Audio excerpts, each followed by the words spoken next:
jerawan, hati, ampela, ginjal, otak, dan usus. Selanjutnya hindari seafood seperti kerang, kepiting, udang, sate, dan makarel.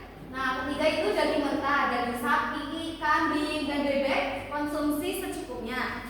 Semua itu tetap harus dikonsumsi dengan secukupnya, tidak berlebih. Nah, keempat itu ada makan minuman manis, produk yang mengandung tinggi fruktosa, seperti soda dan jus kemasan. Lalu yang paling utama juga alkohol, terutama bir, karena sangat menghambat pembuangan asam urat di ginjal. selanjutnya itu bisa melakukan langkah-langkah pencegahannya itu seperti cegah sebelum menyerang atau atur pola makan.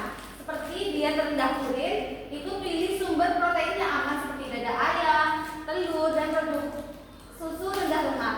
Selanjutnya berbaliknya minum air putih minimal 2-3 liter per hari untuk membantu ginjal menggilas kristal asam urat.